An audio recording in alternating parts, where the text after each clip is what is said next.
Good afternoon, everyone. My name is Ellen Pliska, and I'm the Family and Child Health Director at the Association of State and Territorial Health Officials, where I focus on ASTHO's maternal and child health-related projects, including newborn screening. I would like to welcome you to today's webinar, Newborn Screening Quality Improvement, State Initiatives to Improve Newborn Screening Processes. Every year, as part of newborn screening processes, millions of newborns are routinely screened for genetic and metabolic conditions. Though these conditions are rare, if identified and treated promptly, newborn health outcomes can improve and potential disabilities can be avoided or mitigated from timely screening. Newborn screening has improved or saved the lives of more than 12,000 newborns each year. In 2013, there was a report in the Milwaukee Journal Sentinel that found evidence of serious delays in newborn screening programs across the country. Since that time, newborn screening programs in public health departments have undertaken quality improvement initiatives to improve timely submission and testing of newborn samples. Today's webinar will focus on the activities that state newborn screening programs, state health departments, and national organizations are leading to improve newborn screening. We will introduce each of our presenters, which are on the screen right now, before they present on the call today. All of the lines for the participants have been muted during the webinar. If you do have a question for one of our speakers or for me, please post it to the chat box on your screen at any time during the webinar. These questions will be used during the Q&A portion of today's presentation. At the conclusion of the webinar, you will be directed to an evaluation survey. Please take a few minutes to provide us with feedback on our webinar today. We really look forward to the comments. Also, a recording of the webinar will be posted on the ASTHO website following the webinars, probably during next week. This site will be available on the last slide and will hopefully be mailed out to all participants afterwards. We are joined today by an esteemed panel of experts who will be telling you individually more about their specific role in newborn screening quality improvement. Before each speaker, we will be providing a brief introduction, and we anticipate that there will be many questions for our speakers, so we've made an effort to allot time for that at the conclusion of the presentation. I'd like to welcome our first speaker, Dr. Michael Liu. Dr. Liu was named the Associate Administrator of Maternal and Child Health of the Health Resources and Service Administration on November 3rd, 2011. Dr. Liu brings years of experience in MCH research, practice, and policy to his post at HRSA.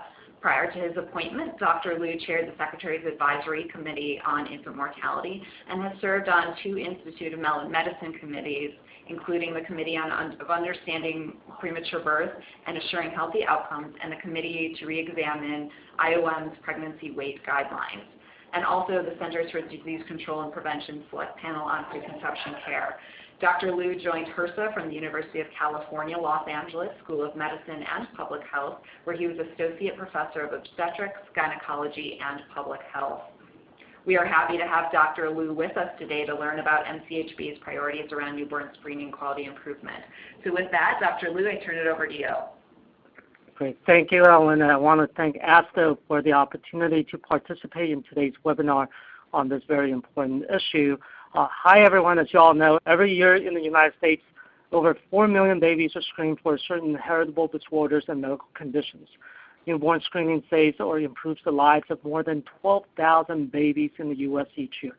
For babies who test positive for one of these conditions, rapid identification and treatment makes the difference between health and disability and even life and death. But all systems, even the most robust, can have gaps in processes and procedures. It takes committed leadership to look critically and systematically at how things are done and to ask, how can we all do better? So since the articles published in the Milwaukee Journal Sentinel, many states have shown that leadership and have been working to identify gaps in the system, decrease the time from screening to notification of parents and providers, and to be held publicly accountable. HRSA is committed in supporting these efforts. You will hear about several of these efforts today. So for example, we're supporting ASTHO and working with state health officers to increase the number of states receiving technical assistance, ongoing direct engagement, and most importantly, disseminating and implementing new promising and best policies, practices, and systems improvements regarding timely newborn screening.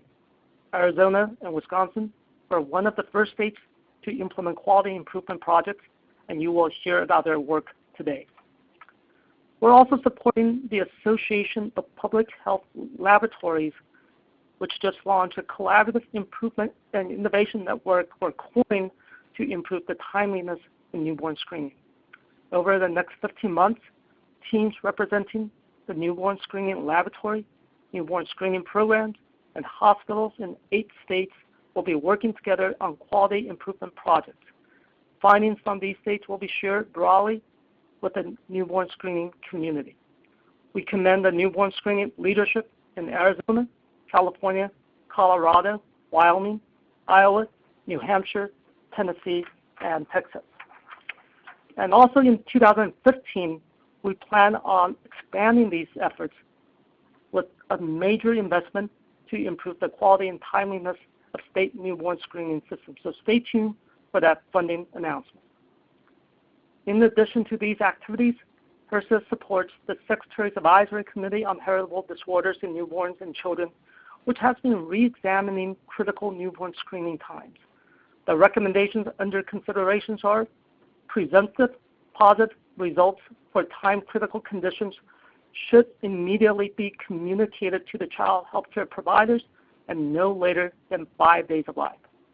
Second, presumptive positive results for all other conditions should be communicated to the child's healthcare provider as soon as possible, but no later than 7 days of life. Third, all newborn screening results should be reported within 7 days of life. Fourth, in order to achieve these goals and to reduce delays in newborn screening, initial newborn screening specimens should be collected in the appropriate time frame for the baby's conditions, but no later than 48 hours after birth. And that newborn screening specimen should be received at the laboratory as soon as possible, ideally within 24 hours of collection. There will be a final report and vote on these recommendations at the next Advisory Committee meeting in February. But as you know, the Newborn Screening Saves Lives Act was just reauthorized and signed into law, and the legislation specifically says that committee should address timeliness issues. But as you can see, the committee has already been proactive about this issue. So there are many activities underway with respect to timeliness, and we at HRSA remain committed to working with our partners to ensure the best possible outcomes for babies identified through newborn screening. We applaud the work of our partners at ASTHO, APHL, March of Dimes, and many others in this effort, and the states who have initiated the quality improvement activities you will hear about today. They demonstrate real commitment and leadership. And finally, just taking 30 seconds for a quick advertisement. As many of you know, Bonnie Strickland, the Division Director for our Division of Children with Special Healthcare Needs, has just retired. Bonnie, like Merle McPherson before her, helped shape the Bureau's vision for children with special healthcare needs, that no matter where you live in this country, no matter the family that you're born into or the color of your skin, you should have access to the same high-quality services as anyone else. Access to early screening, early diagnosis, early intervention, access to family-centered medical home and community system care where family is front and center in driving that care. So we're now accepting application for that position in USA Jobs until January 30th. So with that, let me turn it back to you, Ellen. Thank you, Dr. Liu, for discussing HRSA's leadership around newborn screening. We've received a couple of questions. Slides will be available after the presentation, and one of my colleagues will insert the link where they will be available in the chat box. They will also be at the end of the presentation. I'd like to introduce our next speaker, Dr. Paul Jarris. Dr. Jarris has served as the Executive Director of ASTHO since June of 2006. Under his leadership, ASTHO became a founding organization for the Public Health Accreditation Board and the Alliance to Make U.S. Healthiest. Among the many other accomplishments at ASTHO, Dr. Jarris has fostered partnerships between state health agencies, March of Dimes, and the Health Services Resource Administration, and which has dramatically improved preterm birth outcomes. Prior to ASTHO, Dr. Jarris served as the Commissioner of Health at the Vermont Department of Health from 2003 to 2006, and his achievements have included conceiving and implementing the Vermont Blueprint for Health, a statewide public-private partnership to improve health while reforming the state's healthcare system. As you can see, he is no stranger to quality improvement and maternal and child health. We are thrilled to have him here with us today. Dr. Jarrett? Well, thank you, Ellen. It's a pleasure to be here, and thank you, Dr. Liu, for your comments. It's always a great honor to speak with you. Wanted to talk, go on to the next slide, briefly about how we learned about the issue around the newborn screening in this country. And this really related to the November 16, 2013 Milwaukee Sentinel Journal article, Deadly Delays, in which the reporter did an investigation and found that about 160,000 blood samples are sent late or via inappropriate mail delivered to the state labs. And if we consider that about 1 in 800 children have some abnormality, that's up to 200 children who were affected in this time period by this lateness. Rather than hunker down and look at this as bad press, we very much took this seriously. We took this as a signal that there was a performance issue and a quality issue in the system in this country. And it made us take a hard look at the newborn screening programs in the country. Within 2 months of this report coming out, ASTHO convened all the state health officials in an in-person meeting, and we spent a considerable amount of time with experts talking about newborn screening to understand both the system and how it is we got to this point. The article was well researched, not that people didn't have issues with it and certain aspects of it, but they found these deficiencies. They also came up with some clear recommendations, which for the most part were meaningful recommendations. They found that about half the labs in the country were closed on weekends and evenings, so the babies born later in the week had their results delayed 2 or 3 days. They found about in nearly 3/4 of the country, hospitals that were supposed to send samples using overnight delivery or courier, and yet often did not or batched them and sent them out infrequently so that they arrived late to the labs for testing. Despite the standards that were out there, we found that there really was not tracking of the hospital shipping and when the labs were received, nor were there consequences, nor feedback to the hospitals so they could improve their performance. And I'm very happy to hear about Dr. Liu talking about standardizing the samples being taken no later than 48 hours and received in the lab no greater than 24 hours. That's a very important step, but that had not been in place before. And the most concerning thing we found is that everyone seemed to be looking at their part of the system, so that the hospitals had their protocols for what happened in the hospital. Labs received samples and had protocols for that. The MCH had protocols, and then it will go to clinical sector.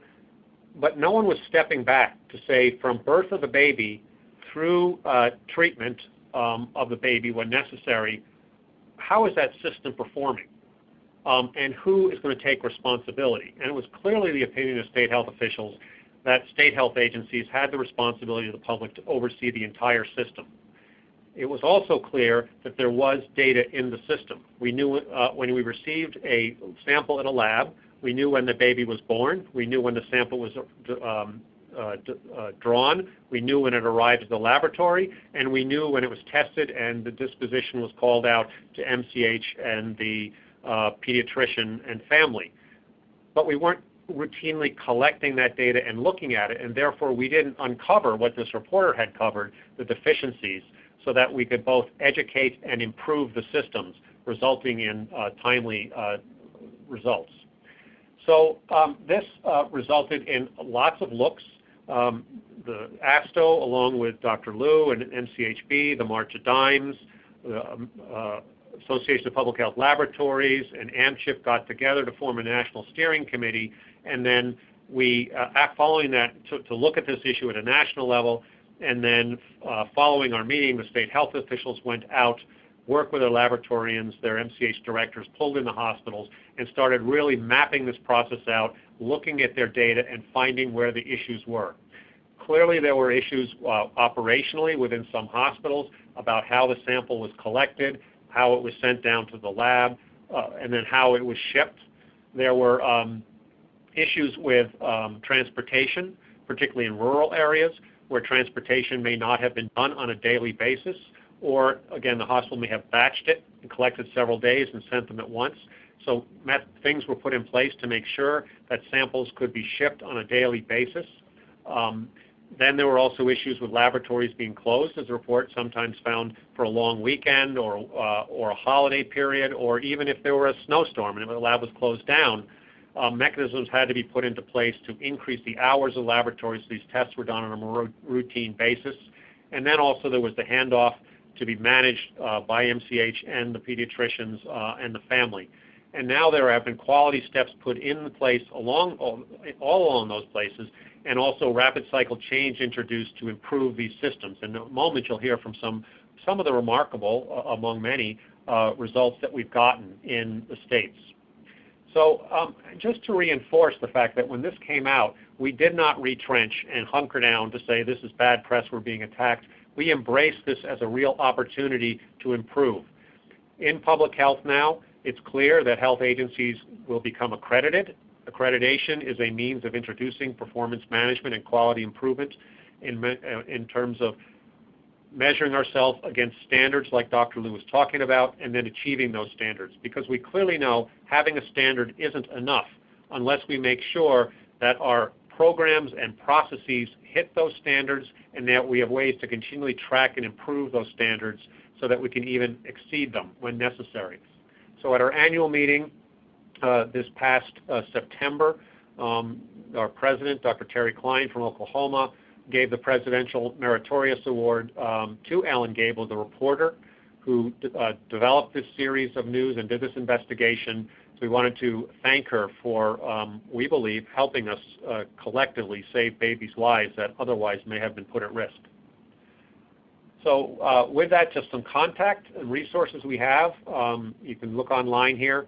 And again, I feel very actually proud of the system in newborn screening, all the way from the hospitals to the UPS FedEx men to the or drivers to the public health laboratorians, to the MCH, the pediatricians, the moms and dads, for coming together, addressing a critical issue and yielding real improvement.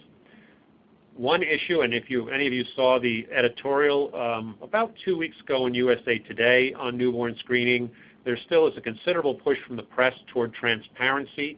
They would like to have public reporting of hospital performance around newborn screening. We wrote a response to that op-ed acknowledging that that is a tool, but not the only tool, and that there are many things the states are doing, all the way from public policy to operations and procedures that are resulting in improvements and better health for our children. So, Ellen, that's the end of my piece, and I'm happy to turn it back to you. Thank you, Dr. Jarris. We appreciate your comments on the many roles that state health departments can play in newborn screening quality improvement.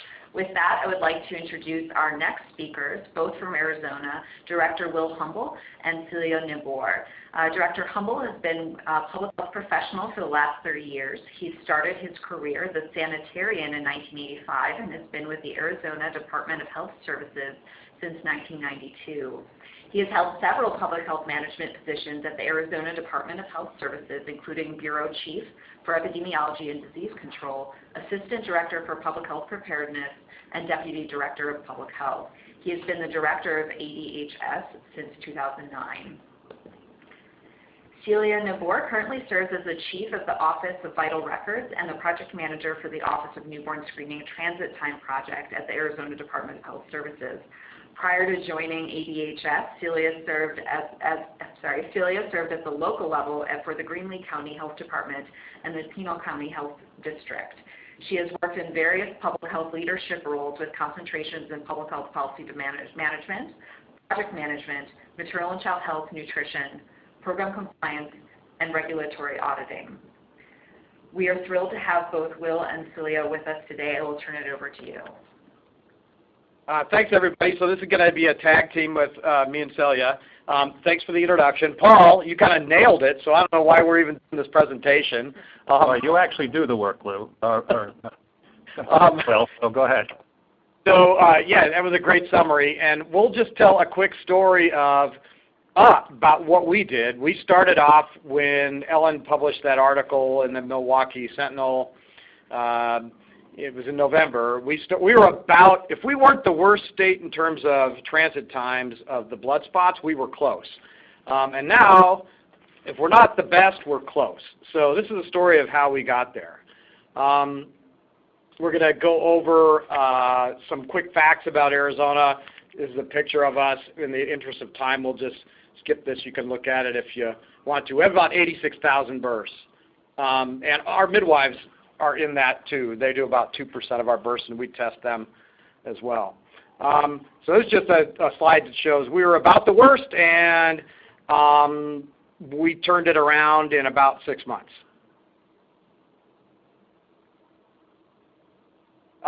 So the way this all came about, we were actually at our health officers get together for a winter meeting every year, and the year this happened, we were in North Carolina for our winter meeting, and we actually had a bunch of our winter meeting activities based around newborn screening because the article was so fresh.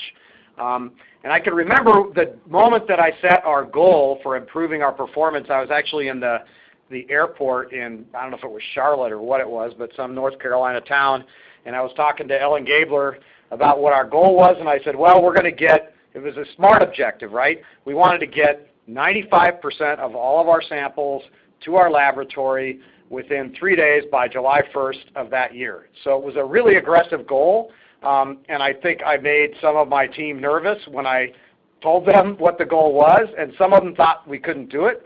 And I said, I know we can do it. And so we went on our road, and here's the story. This is where we started. So you can see that, well, the blue side of the chart, we had 20% of our samples were taking 4 days. 9% of our samples were taking more than 5 days. That's just to get from the hospital to our laboratory. That doesn't even include how long it took our lab to test. So if we got let's say, for example, we got a sample from the Navajo Nation, a rural or frontier part of the state, and that took 4 or 5 days, and it was on a 3-day weekend, we're looking at like 8 days to get tested. Totally unacceptable for newborn screening. So next slide. Okay, hello everyone, this is Celia Nabor. I'm going to start talking about the task force in itself, which represents myself, Sandy Aponte, who many of you know, Isaac Lee, and many of the executive management at our state laboratory. In January 2014, we recognized and identified very early on that we needed to have some key partners in order to be successful in achieving our goal. Those included the Arizona Perinatal Trust, the Arizona Hospital and Healthcare Association, March of Dimes, among other organizations. And we also reached out in late December 2013, early January 14, to notify CEOs, Director of Nurses, and Director of Laboratories exactly where they were. They were already hearing on the news about the story. Director Humble had released the goal through the media, and they were wanting to know more information. So at that time, we released their baseline information to them, which was made up of all of the calendar year of 2013. I won't go into detail since this has already been mentioned, but Arizona faced many of the challenges that other states experienced. We experienced those same exact things. We also identified some potential barriers or limitations to achieving the goal that was set. Those were centered around our courier service at that time, some communication breakdown, some disparities that some of our rural locations were facing, and also looking at the cost. As many of you experienced, that is a big deciding factor in decisions that we move forward. What was going to be the cost to bring in a new courier or add Saturdays? We also, in January, conducted a hospital survey. The goal of this was basically to get an idea of what hospitals felt they needed, any perceived barriers or challenges, what their capacity was going to be to adopt a Saturday. We did use SurveyMonkey to send that out to basically start developing what our action plan was going to be. And so one of the key things that I wanted to establish right off the bat was to set the tone for this whole project. Because one of the things, I've been in public health for 100 years it seems like, and one of the things that can happen when you have a bad media story or a story that makes things look bad is that it's easy for people in leadership position to slip into a pattern of trying to figure out whose fault it is, right? And so, but I said from the very start, I'm like, we're not looking back. We're not going to try to figure out how this happened and on whose watch it was. Let's just figure out an action plan so that we can build the pieces of a system that will be more efficient, assemble them, and get it done in a way that it respects everybody's role.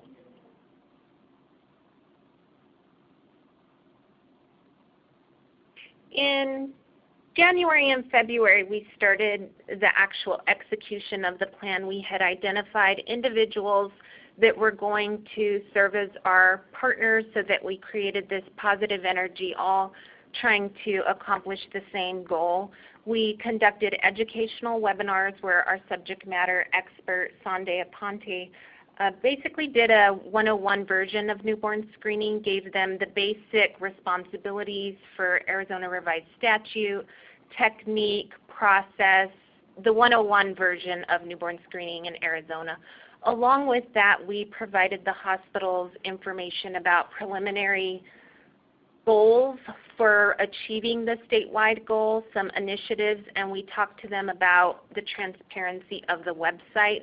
That became a very big thing in Arizona, and initially some of the hospitals were nervous. They didn't know what that was going to entail, but Director Humble at the beginning of this project, that was a priority to him, that we had a portal basically to provide transparency through a website where hospitals and the general public would be able to visit, and they would know what the performance looked like throughout the entire state. And that was a really important thing, I thought, because one of the things I've learned in public health over the years is that hospitals are pretty competitive, and nobody wants to be shamed into having a poor performance.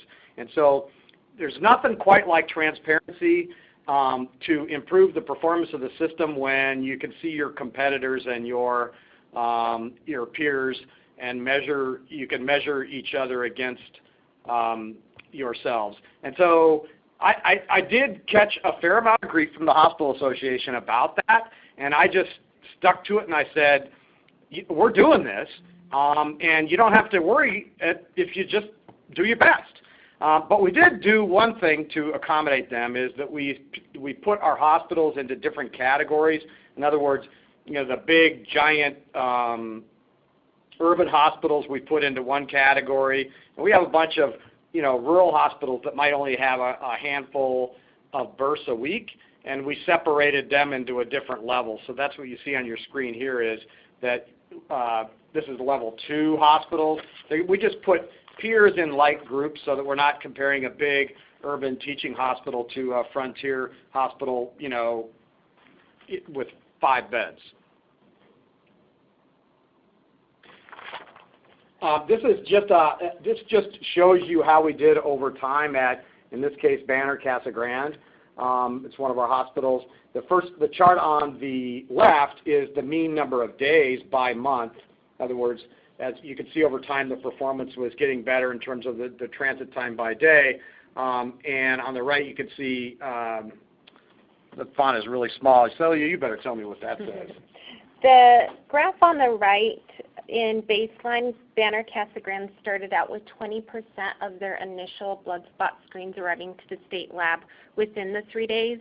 And by June, 100% of their initial screens were arriving to the state lab within 3 days. So this particular graph was published, all of these were published on the website, and it gave the hospitals an idea of what their performance looked like over time from the inception of the project. So it gave them a cumulative performance look at how they were doing.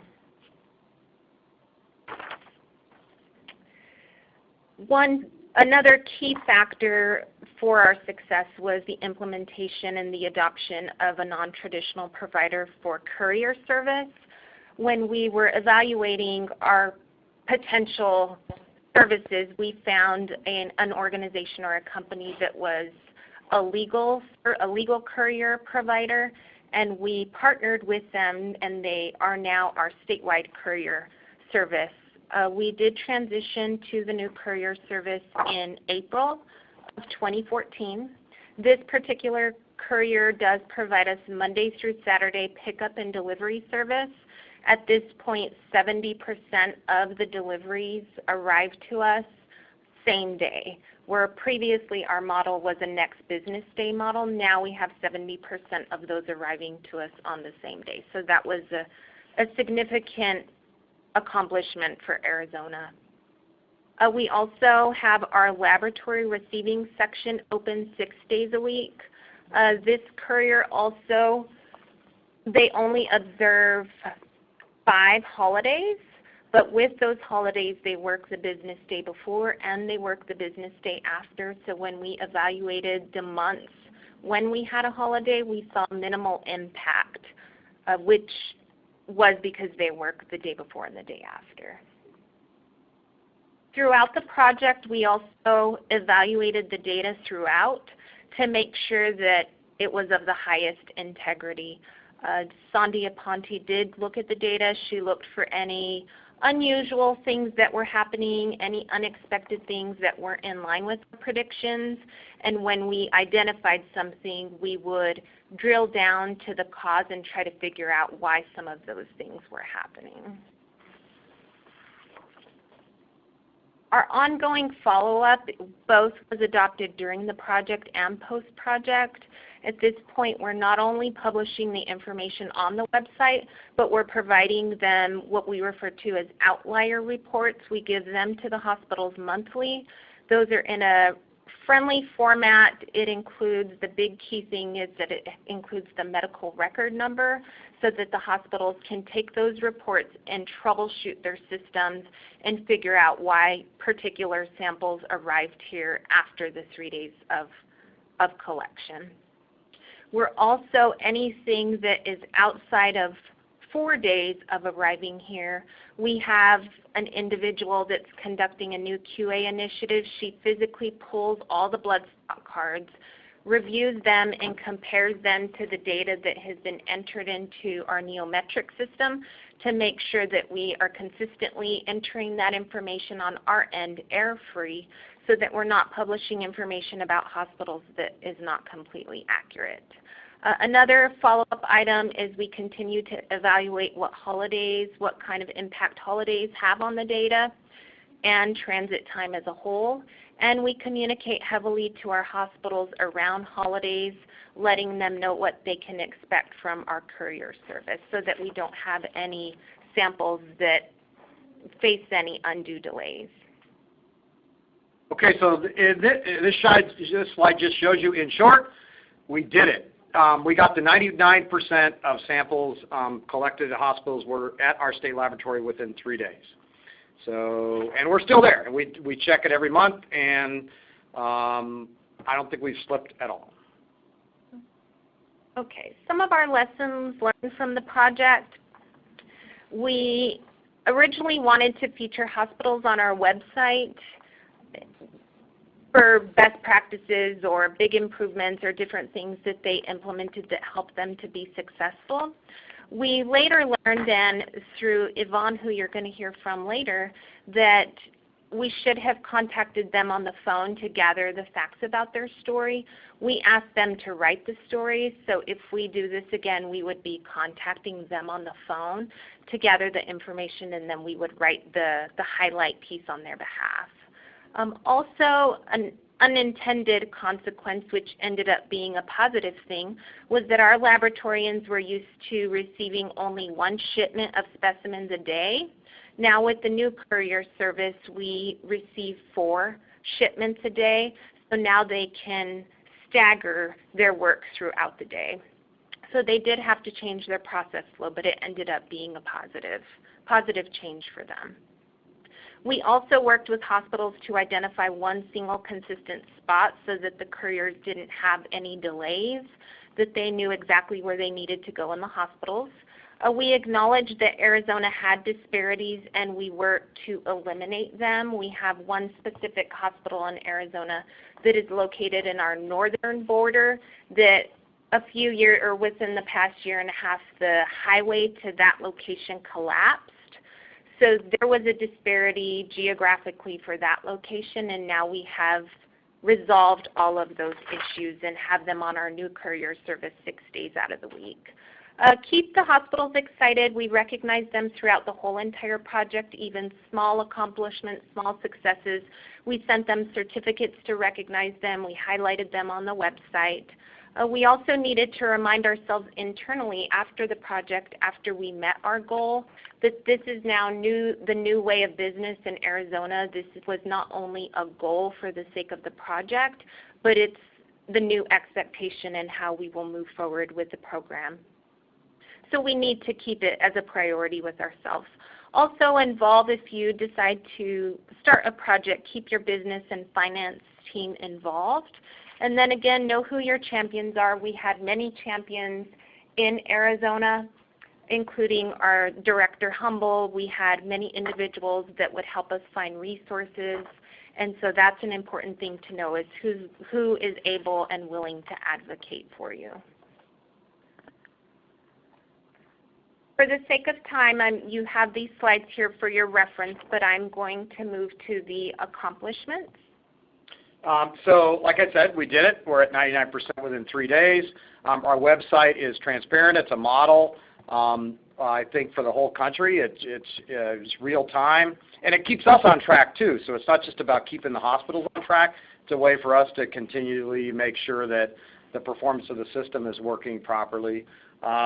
And I didn't know they were going to put a picture of me on here, but that's what I look like now. You know, the first slide, it was 2009. So this is what I look like now.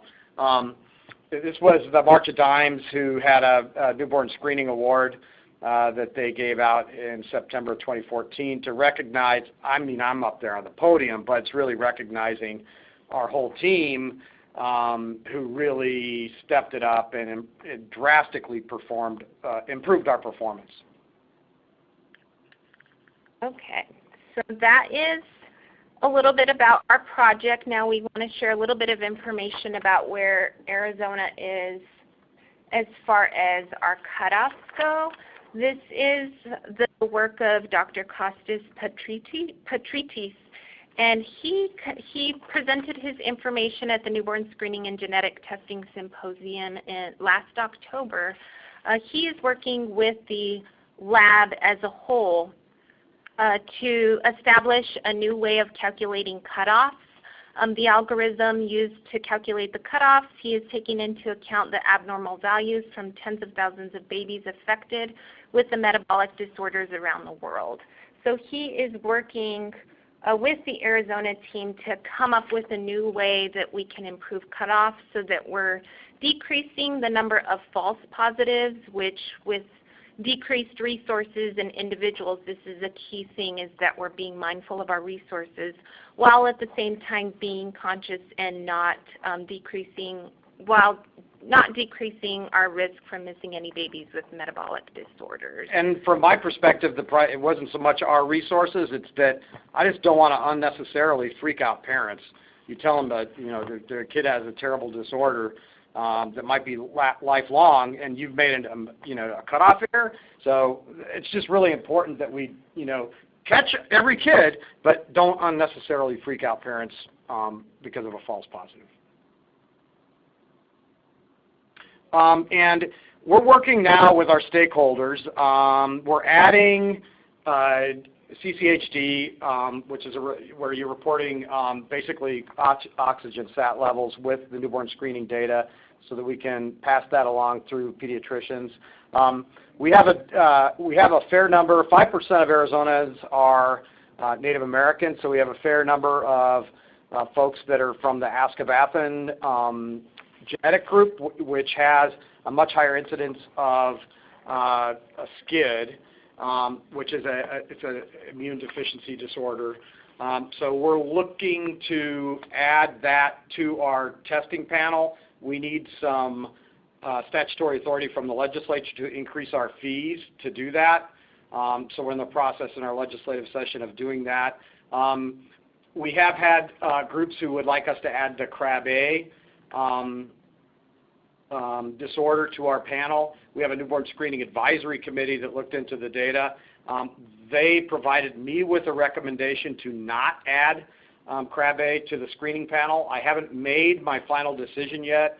I'm actually talking to a couple clinicians tomorrow who are more familiar with Krabbe and the early interventions that are available, as well as a laboratory scientist from Washington who suggested that this might actually be possible for about $1 a sample rather than the $7 that we had thought it would take. Okay, and finally, Arizona is not only committed to the transparency with hospitals, but our own transparency as a program here at the state. So we will be working with Sondy and Ward. They will be working towards achieving the NewSTEPs quality indicator number 5C, timeliness of newborn screening activities, and developing some reports to take a look at specimen receipt to reporting out of complete results. So our goal is by April to have a baseline report that will tell us what those statistics look like so that we can begin our new initiatives.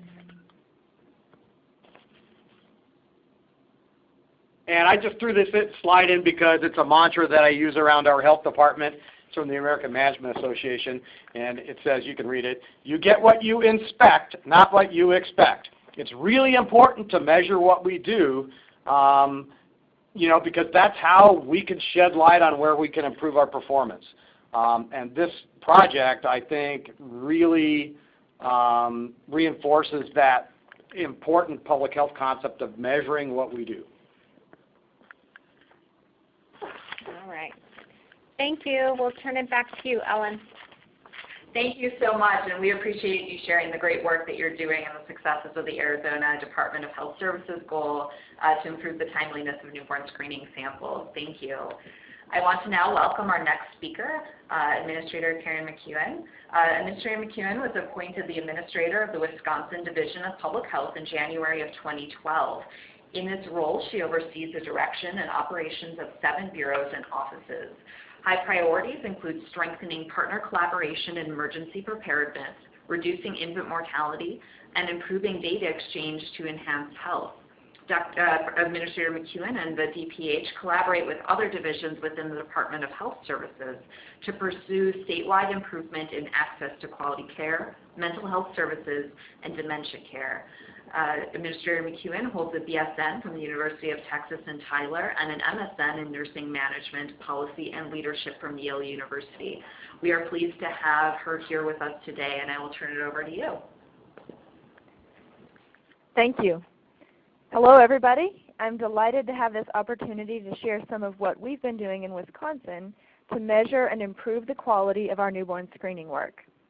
Before I start, it's important to note that while in the past year we have begun a new approach to quality measurement and improvement, our newborn screening program and committees have always been made up of passionately dedicated people whose work and decisions over the years have made this a model program in many ways. I put this up because the structure of the newborn screening in Wisconsin program may be a little bit different than in some states.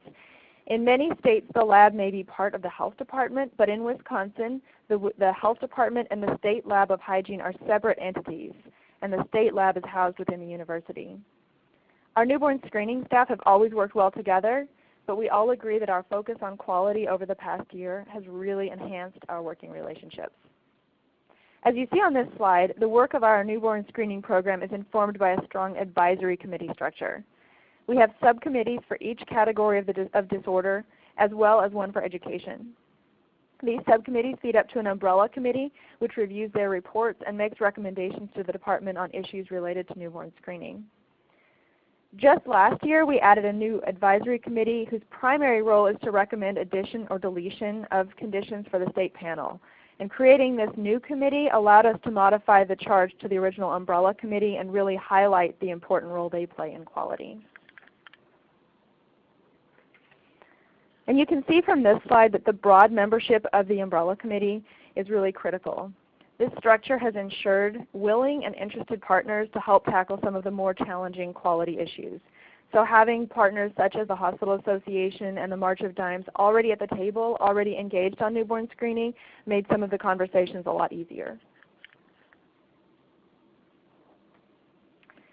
Starting back as far as the summer of 2013, our newborn screening program had begun a self-assessment using the NewSTEPs indicators that are listed here. And then in the fall of 2013, when the Milwaukee Journal Sentinel series was published, that really brought attention to specimen transit times. Immediately, the staff at the state lab and the Hospital Association began working together to address the issue, and they took the following steps.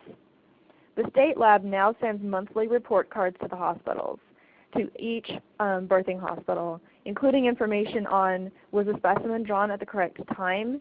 Is any information missing from the blood card? Was the specimen satisfactory? And transit time. Also, the Hospital Association and the state lab provided technical assistance for hospitals. In some cases, the state lab provided additional courier options. And the lab now follows up with providers when a specimen transit is more than 4 days. More recently, the Hospital Association has begun public reporting of transit times. Each hospital is listed with the percent of specimens that arrive at the state lab within 4 days.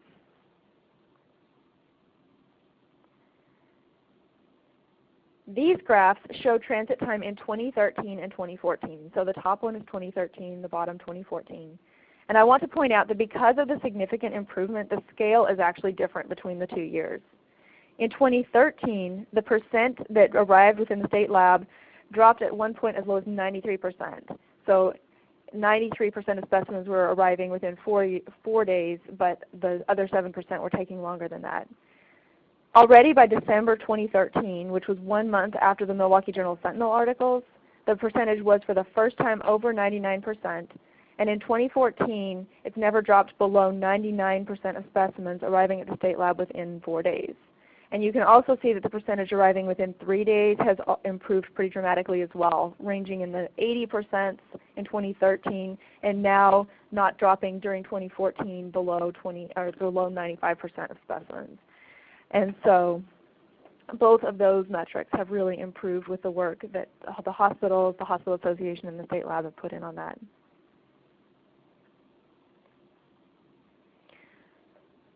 So as far back as summer of 2013, when we first started looking at the NewSTEPs indicators, we knew that we wanted to look really broadly at quality related to newborn screening.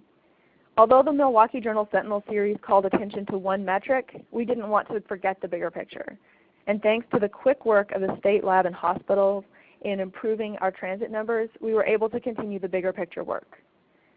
So then in the spring of 2014, we contracted with an internal project manager to do 3 things. 1, to lead an internal quality work group. 2, to lead a discussion with the umbrella committee. And 3, to lead a lean quality improvement project on a topic selected through the first 2 processes. The internal work group, facilitated by the project manager and consisting of staff from the department and the state lab, developed a definition of success when we agreed that the newborn screening would be successful when all affected babies are identified and treated in time to prevent adverse outcomes. We spent a lot of time mapping out the newborn screening process from beginning to end, and then talking about what data would be available to measure performance. We also spent some time talking about which area needed a priority focus for quality improvement. And here you can see some of the mapping work we did. On the left, there's a diagram showing which partners have a role in which parts of the process. And then on the right, a high-level view of the process map. And then on this slide, you see a more detailed view of one part of the process, which was sample collection. Once we had done all of this work, we then took our work to the umbrella committee. As I mentioned, we had been able to modify the charge to the umbrella committee to highlight their critical role in quality assurance. And so in March of 2014, we called a special meeting to review the process maps that we had developed, to get input from committee members on what they saw as the most critical weak spots in the current process, And then after everybody had an opportunity to explain and discuss their views and their perspectives, we used a voting process to identify the highest risk areas for a priority focus. As a result of both our internal process and the work with the Umbrella Committee, we became increasingly aware that the integrity of newborn screening does depend on the entire continuum of components outlined by our process map and could be monitored by quality indicators developed by NewSTEPs. So that was really helpful for us.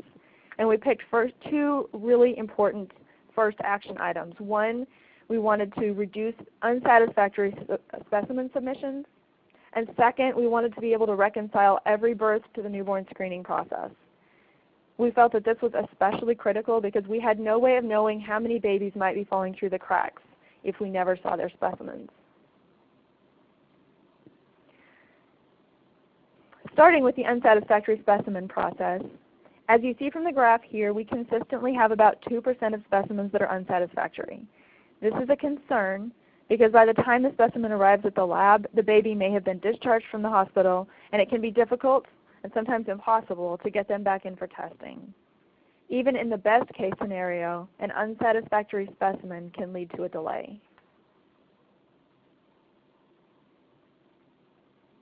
So our project manager, who was also a lean yellow belt, led a lean project with the state lab and with representatives from hospitals to identify and prioritize issues that were leading to unsatisfactory specimens.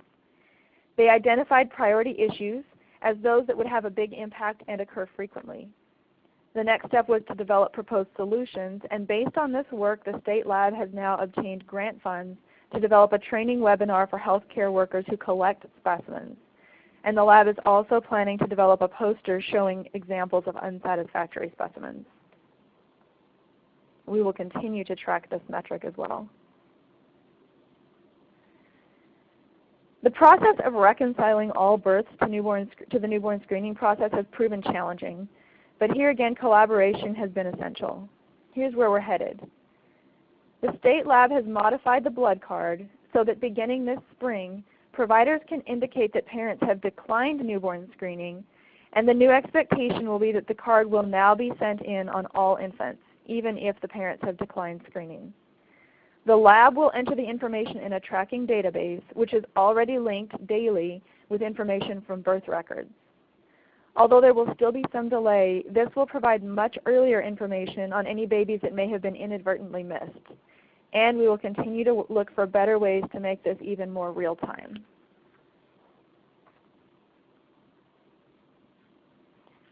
In conclusion, I cannot emphasize enough how vital collaboration across organizations has been in this work, with the state lab, the hospital association, hospitals, as well as many other partners, in identifying needs and priorities, and then in working toward improvements and ongoing assurance efforts.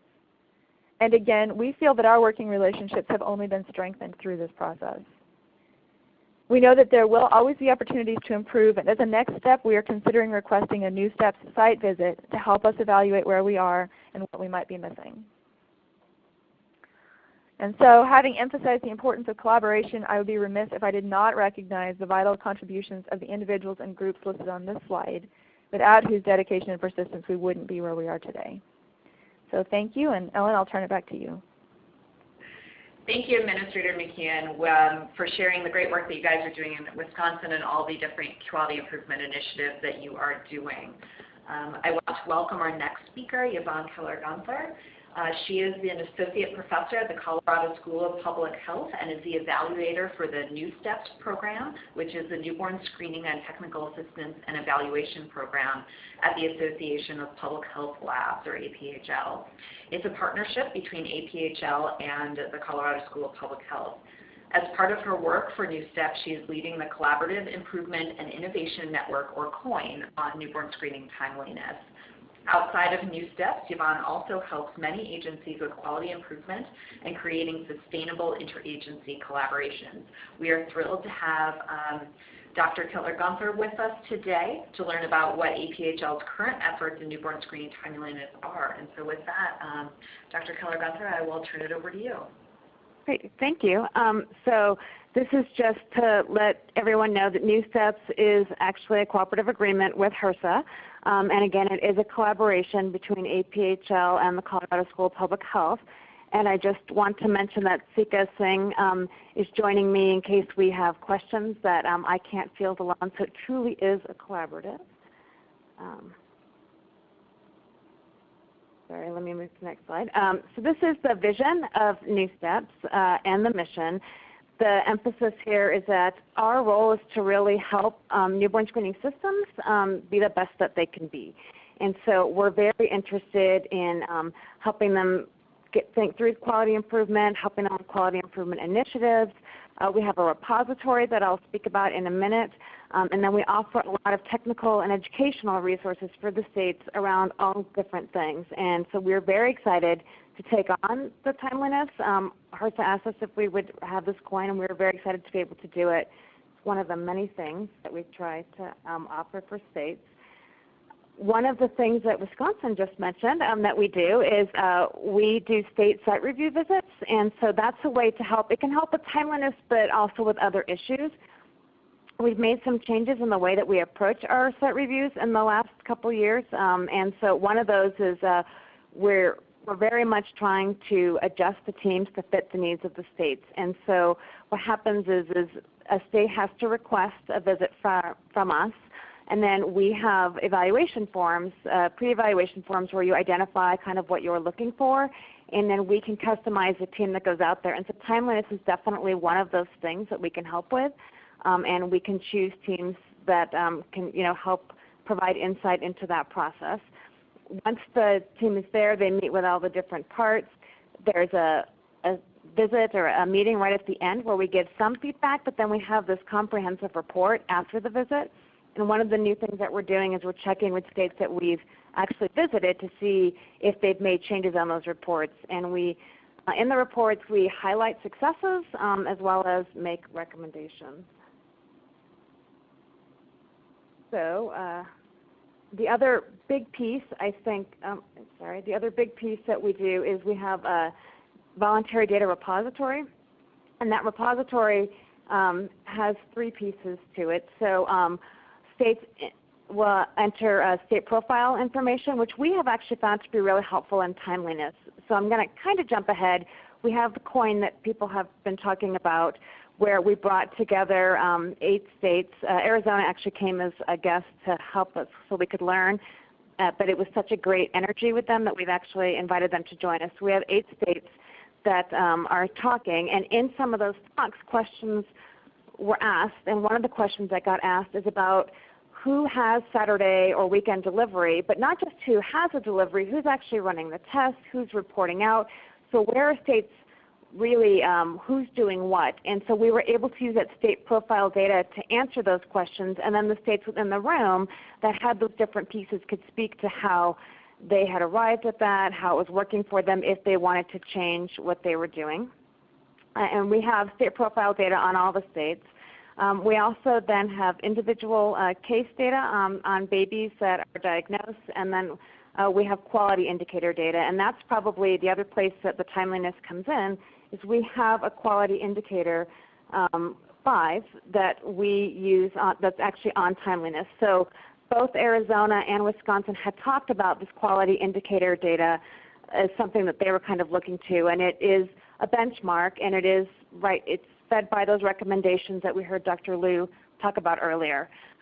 For this coin that we pulled together, again, I have 7 states here, but Arizona, as I said, joined us after the meeting, which was awesome. We're really focusing on the quality indicator 5. There's a lot of pieces to it. We're most interested in the A, the B, and the C, which is really from birth to the report out of abnormal results. And I've been kind of watching some of the questions that are coming up. And the birth to report out of results includes point of care testing, which would include the congenital heart as well as the hearing. And so we have standards that we're looking at for not only blood spots, but also for those point of care testing and how quickly they are performed after the birth, then how quickly they get to the lab when they're specifically blood spots, and then how quickly they're reported out, which again applies to everything. So what a coin is, for those of you that don't have experience with it, is it's really, we pull together these states. So for 2 days we were in the same room, and then we're going to meet monthly on a call. But we looked at root cause analysis. So where were they aiming to work on for their timeliness, and then kind of thinking through what were the reasons that those issues were coming up, so of what was happening or what was not happening.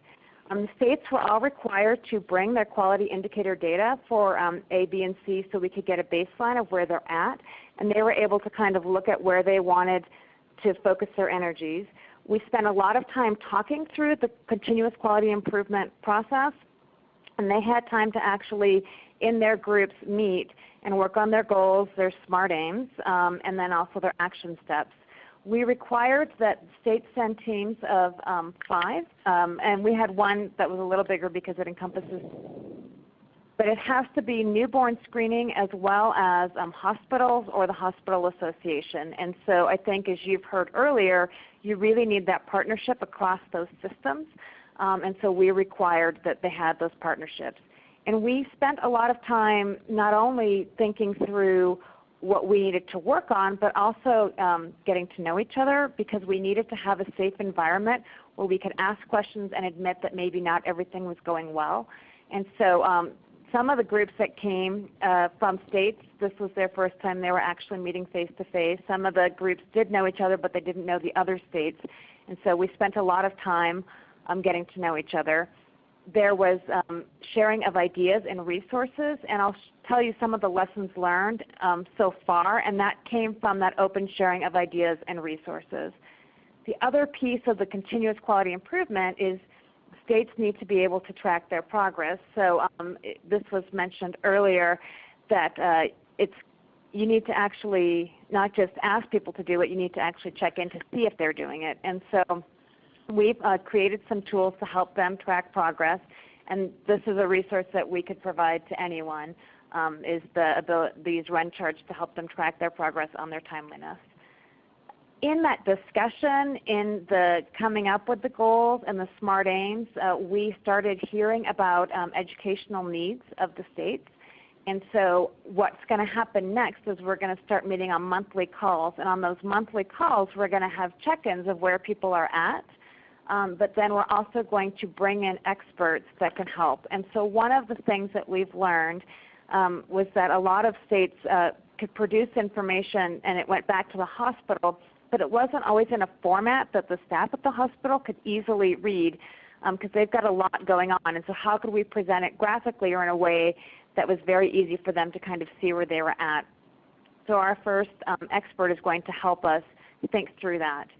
And then the last thing that we did with the coin is we talked through how to build these sustainable interagency collaborations.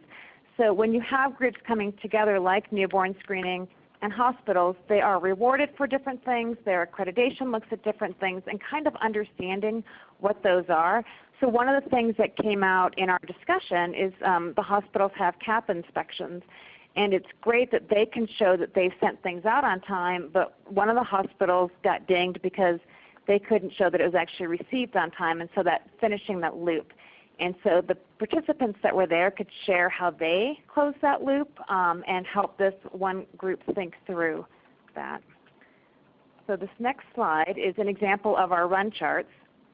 And this is actually, the baseline is based on someone's data.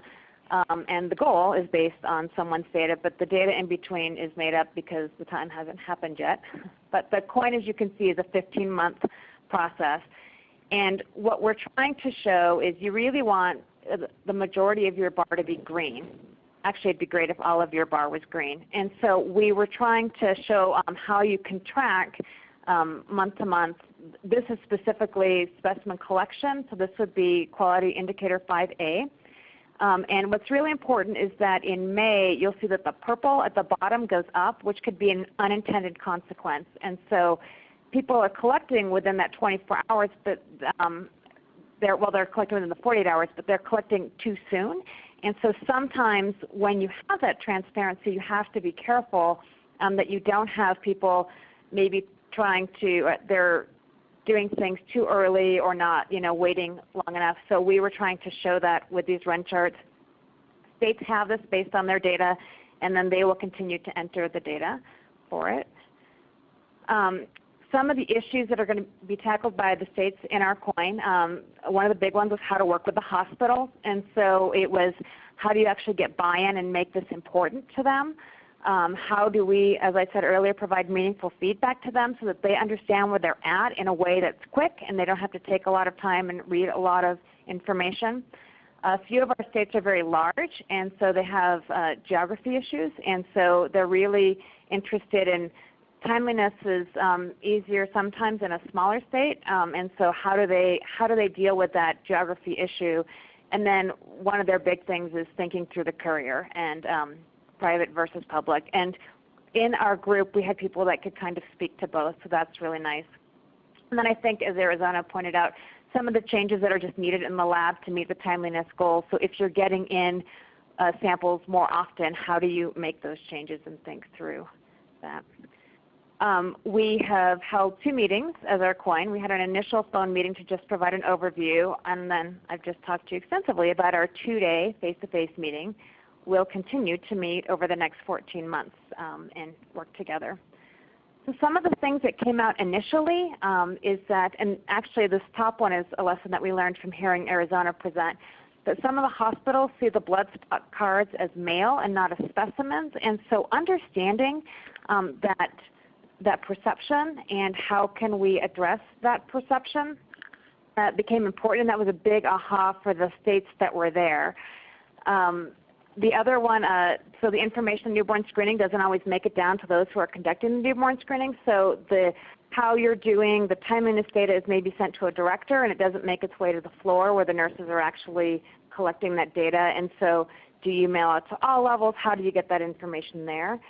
I mentioned earlier that some of the labs are open on weekends, but they're just receiving samples. They're not actually running them, and where does that fall in? And we had a really interesting discussion.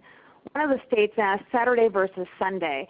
When you're open on a weekend, why Saturday, why not Sunday? And the discussion was about when are the elective C-sections in your state, and so when would that data, when would those samples be hitting the lab? And I thought that was a really important thing because that changes in different areas. But Saturdays could miss that. They may not. Sundays could miss that. And so that was, the states were counseling each other on things that they should look at to make those decisions, and it's not just a choice of day, but really looking at the flow. The other thing that came out during our conversation is that we all like to be congratulated on doing our jobs, not just, we don't wait for the big things, but congratulate people on the small things. And I think Arizona did a really great job of that when they talk about how they improved their program. And part of our discussion was that sometimes we think the couriers don't care; they're just delivering packages. But a lot of people could say that the couriers really do care, and they're really proud to be part of this effort. And reminding ourselves that we should thank them and highlight the efforts that they're making as well. So the rest of my slides are actually resources from NewSTEPs, and hopefully you'll go visit our website and look at what we're offering. But that's the support that we're offering around timeliness. I will turn it back to you, Ellen. Actually, Yvonne, if you would like to share some of those slides, we are running it ahead. If you'd like to quickly go through them. Okay, I will see if I can quickly go through them. This first slide is just the goals as they're written in our grant, and there's emphasis, right? We emphasize some words. So the role of NewSTEPs is about partnering with states, but also helping states partner with each other. And so we're gathering data from states in the data repository, and we're reporting back out. We still do it. You can see how your state is. You know which bar is your state, but you don't know which bar the other states are. But if you're really interested in trying to improve in an area, and we can then approach a state that's doing well for that area and ask them if they can work with you. We currently have some SCID grants that we're giving people, and we are tapping into some of the resources in our community of states that really have that testing down well and having them partner, and people can go to their lab and they can go out to the labs of the people who are getting the grants. So we're really interested in bringing states together and having states help, as well as us providing expertise whenever we can. The next slide is actually, so on our website you can actually get reports, and this would lead you to aggregate reports, so it would be around quality indicators, but you can see state profiles, and then you can see reports. So you can, on our website you can go and look at those. So you can only look at aggregate data as a public. The states that are entering data will get their data and can see where they fit. The state profile data is out there, and you can look at like hours and those types of things. And we're working on reports.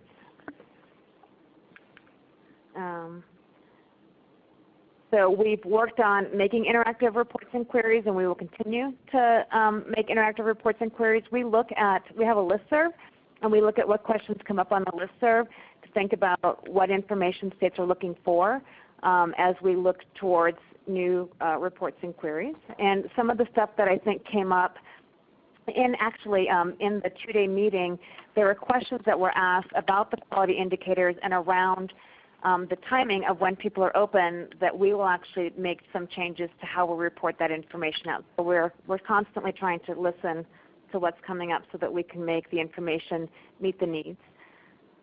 This is an example of if you wanted to look at a state profile, at some of the ways, what kind of tests they're doing and how many are doing it, and then you can click and figure out, you can see which states they are. So that's a report that someone had asked for that we have. This is the way that we are reporting out the data right now, where you can see the national median, but then you've got the states, each state. You can this is actually specifically on the timeliness. And then if this were your report, you would actually be able to see where your state is in here. And then I think this is just our contact information. Sika, do you have anything else that you want us to highlight? Can you hear me? Yes.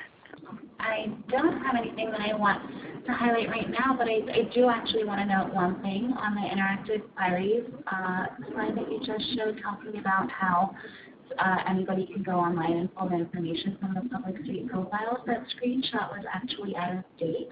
So I just want to let the people viewing know that if you go to newsteps.org and visit that link, you'll have the most up-to-date live information that's available. Thank you. So Ellen, I really am done now. Thank you, Dr. Keller-Gunther. We appreciate the great information out of NewSTEPs and all the great things that you guys are doing.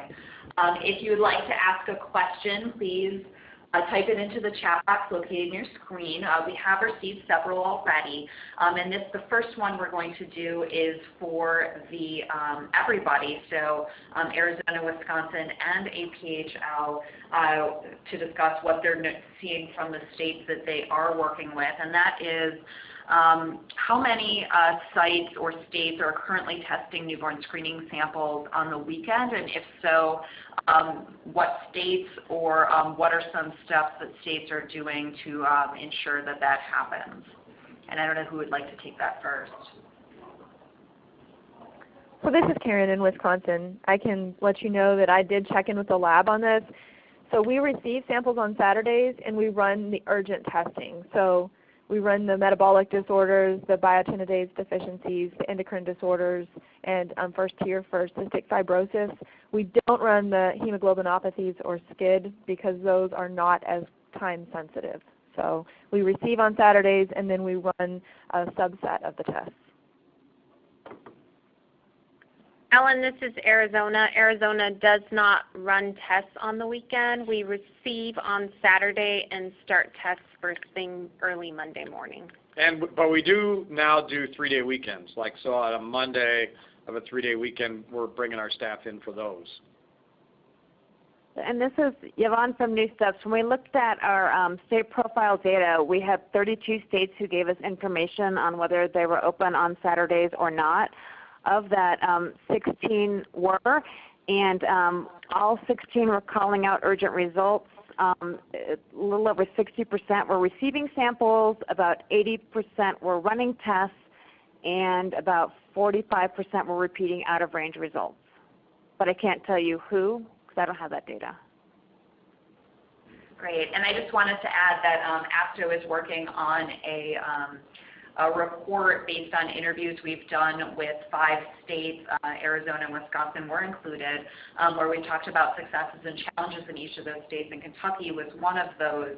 And they actually were able to make lab personnel for newborn screening an essential employee, which made them eligible for work on the weekends as well as work during storms or some sort of weather preparedness related incidents. So they're doing quite a bit of work in the state of Kentucky to make sure that those samples are being processed not only on Saturdays but during inclement weather, severe inclement weather. Our next question is around legislation and advocacy, and so the question is in either Wisconsin or Arizona, were there any legislative or advocacy work needed to make some of the changes and the accomplishments that you had? Were there any partners that have really aided the department in that? And also, what were any of the costs to conduct the work around improving newborn screening processes in either state? Yeah, hi, this is Will in Arizona. We didn't have any legislative or advocacy work that needed to get done. For this, we have in others, like to add skid, we need to increase our fees and stuff like that. But for the purposes of the transit time project, we didn't have anything like that. In terms of costs, we actually did the math on that, and it was just about a wash. So we broke even. Now, what it did cost is repurposing our staff time from what they would have normally been doing to what this project was. And then another thing is that, and I thought I mentioned this also in the slides and I forgot, that one of the key things when you're setting up an initiative like this is to make sure you're picking the right person to lead the project. And that's not always someone from the program. And that's what happened in our case. We used Telia, who actually works in our vital records shop, to lead this initiative because she's so organized, and we knew that she would really do a good job. So it's not always someone from the program that's best for the job. So we did need to share costs with our vital records shop for Celia's time, which I'm not sure we calculated that into the math, but it was well worth the investment. So from Wisconsin, this work did not require any statutory or legislative changes. Like Will, we've been working on some statute changes, but not related to these particular quality issues. The costs were for that internal project manager, and then the state lab had some costs probably related to the courier services, but there weren't any additional changes. We didn't have to increase the blood card fees or anything like that. So it was manageable cost. It wasn't really significant. I totally agree with what Will said, that it's not always one of the internal program people that can lead these. In fact, sometimes having somebody come in from the outside and ask questions you might not have thought about is helpful. So, and we certainly found that. And my preference moving forward would be that we would figure out a way to identify and possibly hire a quality coordinator for the newborn screening to continue to work with partners on these issues. That's great. We've received another question, and that can be either for Arizona or Wisconsin. And they're wondering about requirements for midwives to send the blood cards to the lab within a specified time. I believe this is about home births. And is there any sort of process to reconcile the births that have happened to this, or if you're having trouble receiving those cards? So this is Will in Arizona, and midwives is right in my wheelhouse. I'll tell you, we've had a lot of issues with certified professional midwives. You can't call them lay midwives; they get mad. And we actually overhauled all of our rules for midwives' scope of practice because they wanted VBACs and breech and twins and stuff like that. And we took that opportunity to include the newborn screening requirements in their scope of practice. And so, you know, about 1% to 2% of our births are from midwives. And so our professional licensing program reviews the submission of the newborn screening samples as part of our professional oversight for our midwives, and they have the same, they have the same goal as we have for the hospitals and the same expectations in terms of submission times. Having said that, there are so many more quality of care issues that trump newborn screening in that population. Like, we just had a death from a VBAC this week. You know, that's editorial, I guess. But short answer is we have the same expectations, but we have a lot of other enforcement activities that we're focusing on with that group right now. And in Wisconsin, we do have the same expectations. So midwives are expected to turn in the blood cards as well, even if the family has refused blood screening. Our goal is to make sure that the only babies that don't have screening are the ones where the parents have decided that they don't want that for some reason. So we want the complete tracking that we can link with birth certificates and make sure that every baby where the parents haven't refused does have the opportunity to be screened. And we also have a lot of midwives. We have a fairly sizable Amish community, and newborn screening issues are sensitive with that community, but we have been doing outreach and having conversations with them as well. Thank you to both of you. I have a question for everyone, what can state health departments and labs and their partners do to really support each other in the issue of timeliness and overall quality improvement? What are some lessons learned or really important key things that you would say to either another health department or another lab or another partner? This is Karen. I think this type of forum is really helpful. So hearing what Will is doing in Arizona, not everything fits with us, but I'm already thinking, oh, we should have a conversation with our lab and see if there are some of these things that we can do or what's different. So that's very helpful. This is Yvonne, and I would say I echo that. It was really great to have the 8 states together and to be able to share. And it was amazing how much we learned from each other. I think the other piece for the timeliness is to get the systems to really think through, again, this concept of what your supervisor looks for and how timeliness or how this issue fits with that, because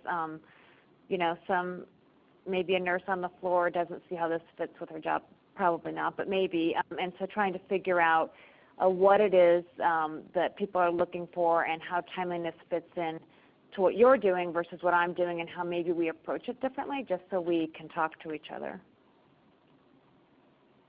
In Arizona, we have opened up the channels of communication to any states that want to talk about any specific parts of the initiatives that we tackled during our task force project. In the lab, they do get some phone calls, we get emails, so we're willing to share any piece of the project that we did. Another thing is we are always willing to share the code, so we have an epidemiologist that wrote code for our reports that are on the website, so any of that information we're willing to share with anybody. Fantastic. We have a follow-up question for Wisconsin. One person is wondering that you mentioned having doing a newborn screening and a lot of refusals. Are there any sort of education that is sent out to families that do refuse the screening and making sure that they're aware of the importance of newborn screening? At this point, we don't have education like that, and we don't have a system. Honestly, until we have this new card implemented, we haven't really had a good way of knowing who refused, what percentage of parents were refusing, so that's going to be helpful for us. We do have an education subcommittee with our umbrella committee, and that's one item that we identified as part of quality improvement that maybe wasn't part of NewSTEPs that we want to continue to track of what kind of education are we doing with parents. I think our goal would be more to reduce the number of parents refusing ahead of time by getting out good education ahead of time, because by the time they've refused and we find out about that and get education to them, if they have a time-sensitive problem, it would probably be too late. But that's certainly something we could think about. Thank you everybody for joining us today. For the questions that we have not gotten to, we'll hopefully be able to send out something after the webinar to be able to answer those with our presenters. As we mentioned earlier, you will be immediately directed after the webinar to an evaluation of today's program, and please take a few minutes to complete our survey, as it will help us with useful information on future projects, as well as provide an opportunity for you to ask us additional questions or come up with follow-up ideas for us if you are interested in learning more. ASTHO would like to thank the Maternal and Child Health Bureau, Office of Policy and Coordination, for sponsoring this webinar. We would also like to thank our speakers, Dr. Michael Liu, Dr. Paul Jarris, Administrator Humble, Celia Nubor, Administrator Karen McKeon, and Dr. Keller Gonthar. A recording of today's webinar will be available on our website within the next few days at the web address that's at the bottom of your screen now. We hope that you will use this webinar as a resource and share the link with as many people as you would like once it is available.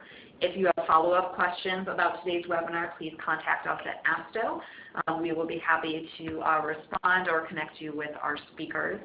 Thank you so much for coming on our webinar and asking questions.